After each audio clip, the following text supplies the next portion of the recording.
Baik, Assalamualaikum warahmatullahi wabarakatuh. Sebelumnya terima kasih atas kesempatannya. Kami dari kelompok 1 mata kuliah penganggaran perusahaan kelas AB akan mempresentasikan mengenai analisis peramalan penjualan dan penyusunan anggaran penjualan. Nah, di sini saya tidak sendirian. Pertama, anggota kelompok 1 ada saya sendiri dari Makfirah dengan NIM 2019 210009 dan juga rekan saya. Saya Wardah Ifatul Fatimah dengan NIM 2019-210056. Dan saya Intan Putri Anentias dengan NIM 2019-210131. Dan saya Happy Lestari dengan NIM 2019-210135. Baik, setelah ini presentasi akan diawali dengan saya. Sebelumnya saya izin untuk next. Baik, sebenarnya terima kasih atas kesempatannya. Selamat pagi, siang, sore, ataupun malam, rekan-rekan kapanpun memutar video ini. Di sini saya akan menjelaskan yang pertama mengenai anggaran penjualan.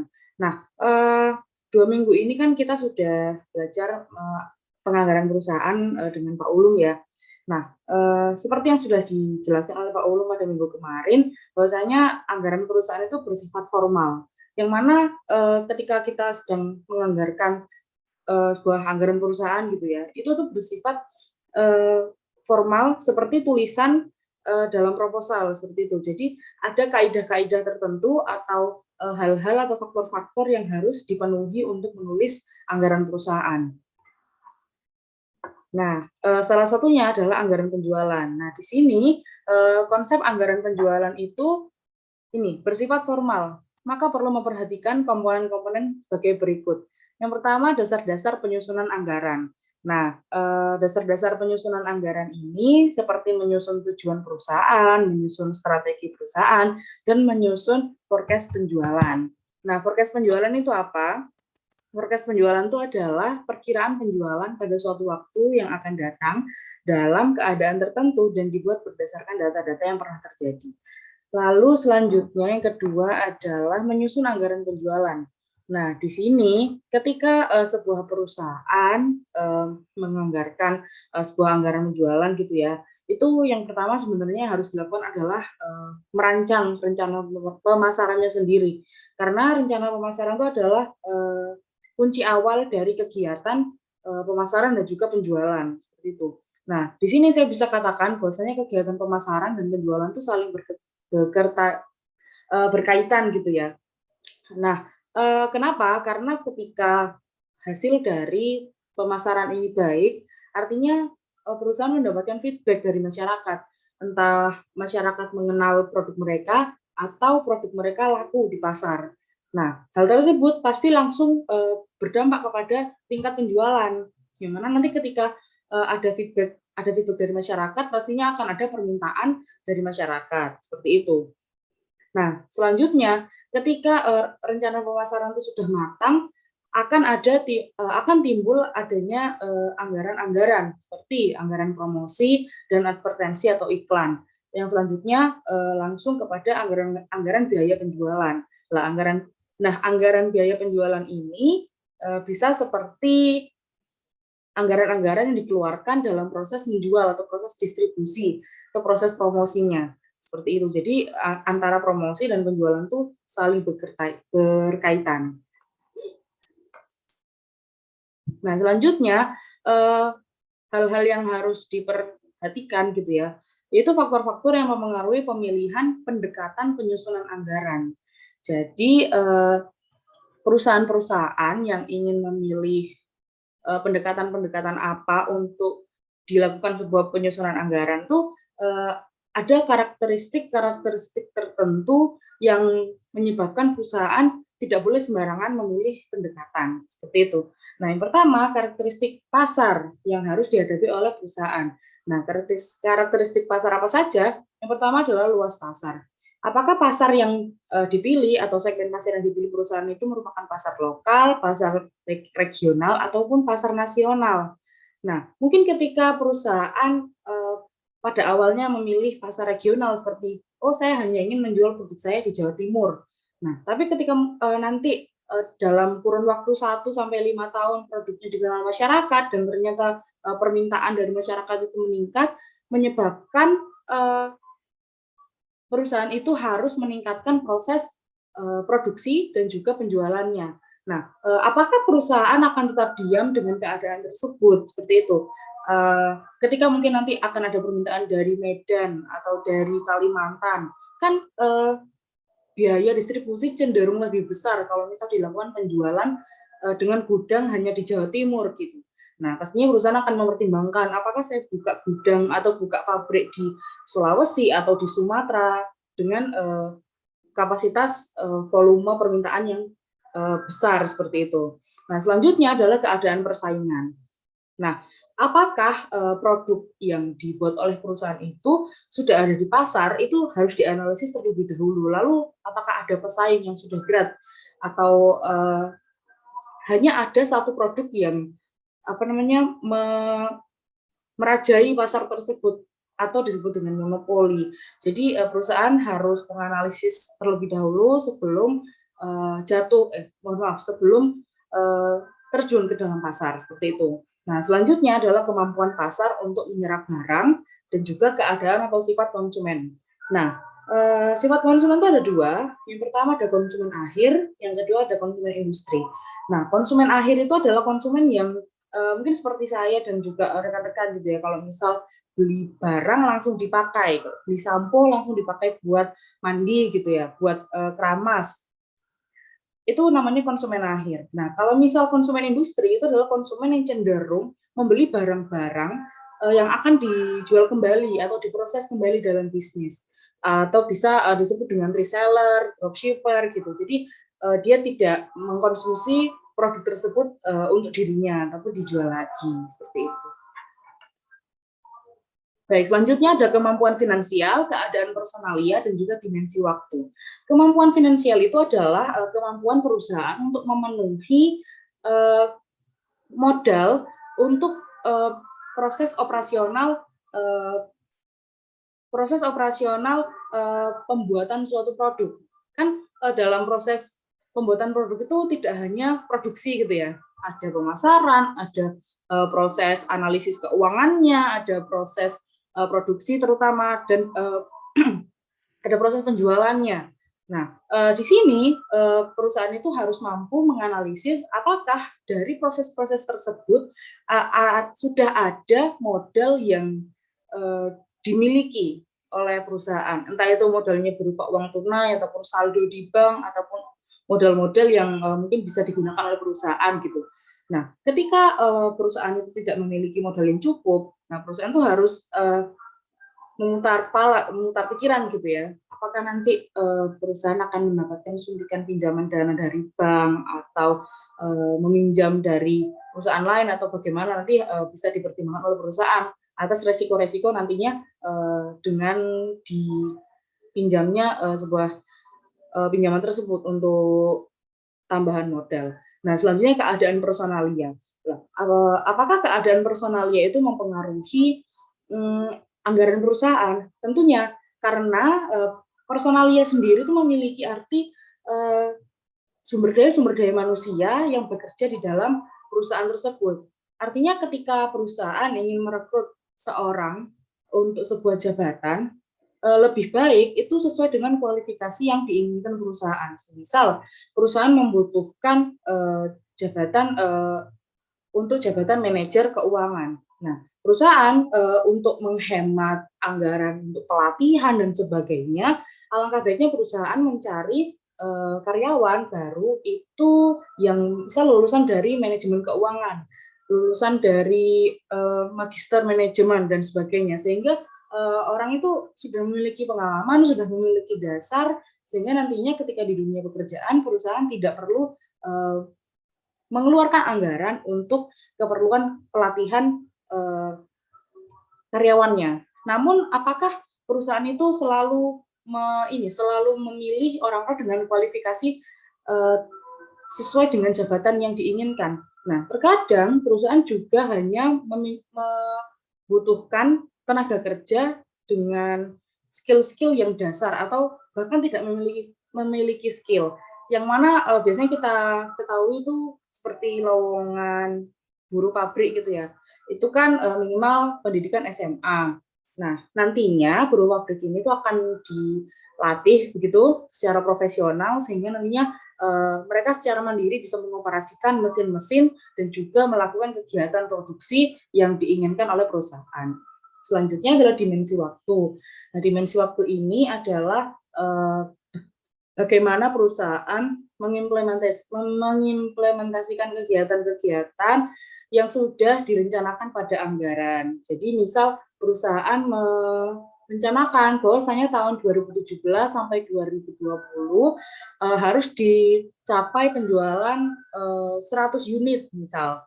Nah, itu perusahaan harus melakukan berbagai macam upaya agar target tersebut harus dipenuhi. Seperti itu. Selanjutnya, saya akan menjelaskan mengenai politik harga dalam anggaran penjualan.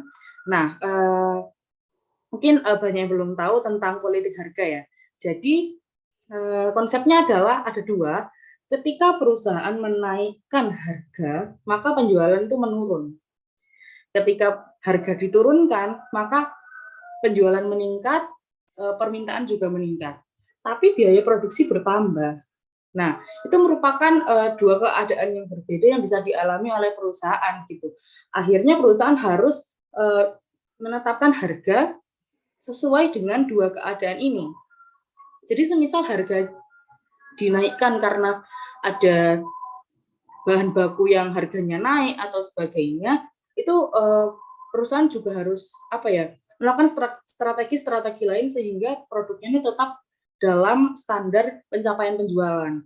Nah, ketika harga turun, pasti ada biaya produksi yang bertambah kan, permintaan bertambah, biaya produksi bertambah. Nah, di situ perusahaan juga harus mempertimbangkan ya dengan harga yang diturunkan itu, apakah tetap menutupi biaya produksi yang bertambah ini, seperti itu. Nah, selanjutnya adalah pengaruh upaya marketing terhadap volume penjualan. Nah, di dalam pasar itu ada yang namanya harga equilibrium. Yang mana harga equilibrium itu adalah harga standar dari seluruh produk gitu ya, kayak rata-rata harga. Misal, sampo di pasar itu harganya 15.500. Nah, ketika perusahaan menetapkan harga sebesar 15.500, maka permintaannya itu akan sebanding. Jadi misal yang ditawarkan 100 unit, maka permintaan juga akan 100 unit, seperti itu. Nah, bisa dianalogikan, semisal perusahaan menetapkan harga 17.000 gitu ya, di atas harga equilibrium. Nah, itu nantinya permintaan itu akan lebih sedikit gitu. Kenapa? Karena harga standarnya, harga rata-ratanya itu 15.500, seperti itu. Nah, ketika perusahaan ingin menetapkan harga di atas harga equilibrium, nantinya harus ada strategi-strategi tertentu sehingga masyarakat itu tetap memilih produk tersebut dengan harga yang lebih tinggi gitu. Misal Pantene, produk sampo Pantene lebih mahal daripada Rejoice. Nah, perusahaan harus merincikan ya diferensiasi produknya atau dengan melakukan kolaborasi dengan artis atau dengan melakukan promosi yang elegan atau bagaimana sehingga nantinya masyarakat akan memilih produk tersebut tanpa memikirkan produk lain dengan harga yang lebih murah. Seperti itu. Mungkin itu saja yang bisa saya sampaikan. Kurang lebihnya mohon maaf. Presentasi selanjutnya akan dibawakan oleh rekan saya. Terima kasih.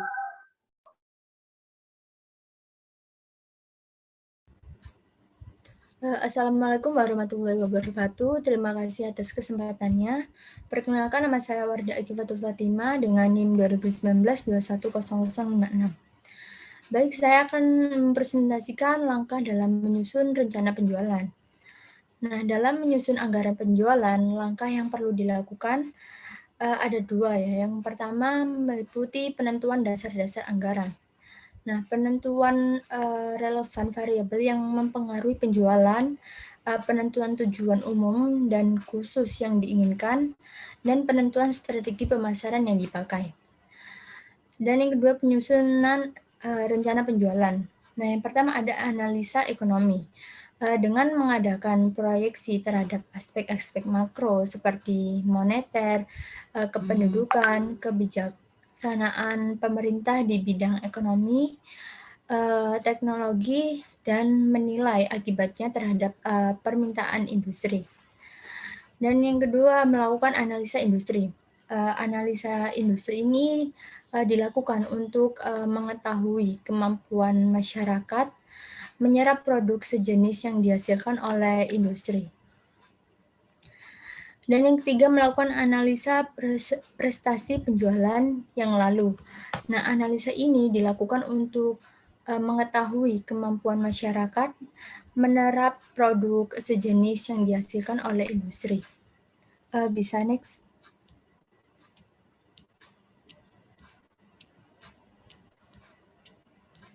Dan selanjutnya kasus penyusunan rencana penjualan. Nah, saya ambil contoh pada pabrik botol Indonesia. Untuk bisa melakukan penaksiran secara lebih akurat, maka diperlukan berbagai data, informasi, dan pengalaman yang merupakan faktor-faktor yang harus dipertimbangkan dalam menyusun anggaran penjualan. Nah, faktor-faktor yang mempengaruhi penyusunan anggaran penjualan yaitu faktor eksternal. Yang pertama, faktor eksternal yakni pengaruh yang datang dari luar perusahaan. Nah, pengaruh ini tidak dapat diabaikan, bahkan perusahaan juga harus berusaha mengambil segi-segi positif dari pengaruh ini dan manfaatnya. Pengaruh ini dari luar meliputi kebutuhan masyarakat akan produk yang bersangkutan, harapan pemerintah terhadap industri botol gelas, dan persaingan di antara pengusaha botol gelas dan kemampuan perusahaan untuk menanggapinya. Dan yang kedua, faktor eksternal. Faktor eksternal atau kekuatan yang datangnya dari dalam perusahaan itu sendiri. Dan misalnya kapasitas produk yang dimiliki akan dimiliki pada waktu yang akan mendatang. Kemampuan perusahaan untuk membuat pasaran botol gelas ini tercermin dalam rencana penjualan jangka panjang maupun jangka pendek. Dan kemampuan pembelanjaan yang dimiliki perusahaan. Dan selanjutnya faktor kehendak. Nah, faktor kehendak ini dari pemimpin perusahaan tentang posisi yang ingin dimiliki perusahaan di mana di masa mendatang. Next slide. Nah, apa contoh penyusunan anggaran perusahaan? Sebelum saya menjelaskan contohnya, penyusunan secara baik dari anggaran ini dapat mendatangkan beberapa manfaat bagi perusahaan seperti penggunaan tenaga kerja secara lebih efisien karena rencana yang matang. Yang kedua, mengeluarkan atau biaya tenaga kerja dapat direncanakan dan diatur secara lebih efisien. Harga pokok barang yang dapat dihitung secara tepat dan dipakai sebagai alat pengawasan biaya tenaga kerja. Nah, selanjutnya saya ambil contoh dari kasus pabrik rokok Kencana Surakarta.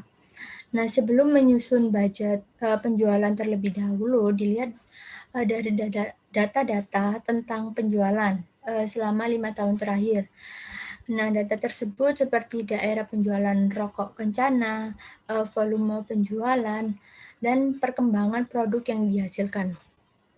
Nah, sekian presentasi dari saya, selanjutnya akan dilanjutkan oleh rekan saya. Terima kasih.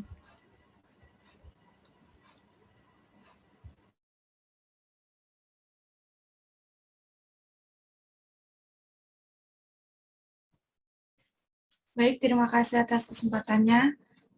Perkenalkan, nama saya Intan Putriani Tias dengan NIM 2019-210-131. Di sini saya akan menjelaskan tentang forecasting. Forecasting sendiri adalah suatu cara untuk mengukur atau menaksir kondisi bisnis di masa mendatang. Pengukuran tersebut dapat dilakukan secara kuantitatif dan kualitatif. Dalam dunia usaha sangat penting diperkirakan hal-hal yang terjadi di masa depan sebagai dasar untuk mengambil keputusan. Dalam menjalankan usahanya, perusahaan dapat menganut salah satu dari dua pendekatan, yaitu yang pertama adalah pendekatan spekulatif, di mana perusahaan tidak memperhitungkan risiko yang diakibatkan oleh ketidakpastian faktor internal dan eksternal. Yang kedua adalah pendekatan calculate risk, di mana perusahaan secara aktif melakukan estimasi terhadap risiko yang diakibatkan ketidakpastian faktor eksternal dan internal. Next. Nah, di sini adalah faktor yang mempengaruhi kegiatan perusahaan. Ada dua, yaitu faktor internal dan faktor eksternal. Yang pertama adalah faktor internal berupa kualitas dan kegunaan produk perusahaan yang terdiri dari bagaimana produk itu dipakai, mengapa orang itu membeli produk tersebut, penggunaan potensial produk, dan perubahan yang dapat menaikkan kegunaan produk. Yang kedua adalah ongkos produk dan distribusi produk perusahaan yang menyangkut hal-hal proses pembuatan produk, teknologi yang dipakai, bahan mentah yang dipakai, kapasitas produk, biaya pemasaran produk. Ketiga adalah kecakapan manajemen perusahaan sendiri yang terdiri atas penghayatan persoalan yang dihadapi, kemampuan melakukan forecast, dan kemampuan melihat reaksi pesaing. Selanjutnya adalah faktor-faktor eksternal yang mencakup manajemen pesaing, volume kegiatan perekonomian yang ditentukan oleh konsumen dan tingkat daya belinya. Yang kedua adalah manajer lain yang sejenis. Yang ketiga adalah spekulator, peraturan hukum yang menganut produksi dan distribusi produk. Selanjutnya adalah keadaan politik, kondisi lingkungan, kehidupan organisasi, ekonomi, dan barang substitusi, serta kemungkinan pertemuan barang baru yang lebih baik. Selera masyarakat, faktor lain seperti mudahnya perusahaan keluar masuk dalam industri, iklim dan perubahan pemakaian produk, kondisi politik. Selanjutnya adalah forecast penjualan. Forecast penjualan sendiri adalah proyek teknis dari mana perusahaan langganan potensial dan suatu waktu tertentu dengan berbagai asumsi. Pemilihan cara yang dipakai untuk pembuatan forecast penjualan dipengaruhi oleh berbagai faktor seperti sifat produk yang kita jual, metode distribusi yang dipakai, besarnya perusahaan dibandingkan pesaing-pesaing kita, tingkat perusahaan yang dihadapi, dan data histori yang tersedia. Forecast penjualan mempengaruhi bahkan menentukan keputusan dan kebijaksanaan yang diambil. Umpamanya itu, yang pertama adalah kebijakan dalam perencanaan produksi, persediaan barang jadi, penggunaan mesin-mesin, tentang investasi dalam aktivitas tetap, rencana pembelian bahan mentah dan pembantu rencana aliran kas. Sehingga dapat dikatakan bahwa forecast merupakan pusat dari seluruh perencanaan perusahaan, dan ini akan menentukan potensi penjual dan luas pasar yang diskusi mendatang.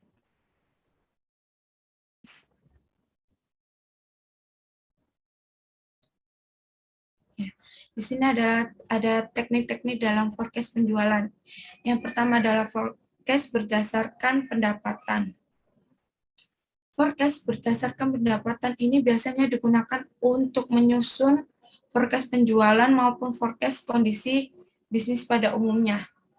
Sumber pendapatan yang dipakai sebagai dasar melakukan forecast adalah yang pertama pendapatan salesman, pendapatan sales manager, pendapatan para ahli, survei konsumen. Yang pertama adalah pendapatan salesman. Para salesman diminta untuk mengukur apakah ada kemajuan atau kemunduran segala hal yang berhubungan dengan tingkat penjualan pada daerah mereka masing-masing. Kemudian mereka akan diminta pula untuk mengestimasi tentang tingkat penjualan di daerah masing-masing di waktu mendatang. Yang kedua adalah pendapatan sales manager. Perkiraan yang ditemukan oleh para salesman perlu diperbandingkan dengan perkiraan yang dibuat oleh kepala bagian penjualan. Seorang kepala bagian penjualan tentu mempunyai pertimbangan dan pandangan yang lebih luas. Yang ketiga adalah pendapatan para ahli. Pendapatan para ahli kadang-kadang perkiraannya itu dibuat oleh salesman dan kepala bagian penjualan sangat bertentangan satu sama lain. Sehingga perusahaan itu menganggap perlu untuk meminta pertimbangan kepada orang yang dianggap ahli. Mereka sebutnya itu konsultan. Yang keempat adalah survei konsumen. Apabila ketiga pendapatan di atas masih dirasa kurang dapat dipertanggungjawabkan, maka biasanya lalu diadakan penelitian langsung terhadap konsumen. Sekian, terima kasih. Selanjutnya akan dilanjutkan oleh rekan saya. Baik, terima kasih atas kesempatannya. Nama saya Happy Lestari dengan NIM 2019-210135.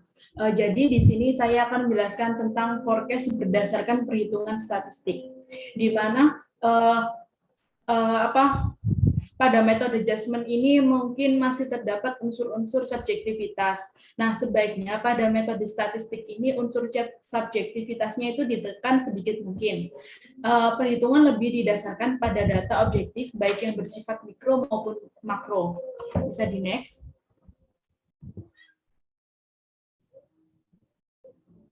Baik, forecast berdasarkan perhitungan statistik ini ada dua. Yang pertama yaitu analisis tren. Analisis tren itu adalah suatu gerakan yang berjangka panjang seolah-olah alur ombak dan cenderung untuk menuju ke satu arah, menaik dan menurun. Nah, penerapan garis tren ini dapat dilakukan dengan cara yang pertama, garis tren bebas. Dapat dikatakan bahwa penerapan garis tren secara bebas ini merupakan suatu cara penerapan garis tren tanpa menggunakan rumus matematika. Nah, meskipun demikian, bukan berarti bahwa garis tren itu dapat ditarik begitu saja tanpa pertimbangan tertentu. Yang kedua yaitu garis tren metode setengah rata-rata, di mana pada metode setengah rata-rata ini itu sudah mulai digunakan perhitungan-perhitungan unsur subjektivitasnya sudah dihilangkan. Nah, yang ketiga yaitu garis tren matematis. Ada dua teknik dalam metode matematis ini yang umum digunakan untuk menggambar garis tren, yaitu yang pertama, metode momen. Metode momen itu metode garis lurus, yang kedua yaitu metode line square, di mana metode ini kuadratnya itu kecil. Bisa di next. Baik, yang kedua yaitu dari perhitungan berdasarkan statistik ini, yang kedua yaitu analisis korelasi dan regresi, di mana analisis korelasi ini dipakai untuk menggali hubungan sebab akibat antara beberapa variabel. Nah, perubahan tingkat penjualan ini yang akan terjadi tidak hanya ditentukan oleh pola penjualan, tetapi juga ditentukan oleh faktor lain. Bisa di next. Baik, kemudian saya menjelaskan forecast dengan metode-metode khusus. Bisa di next lagi.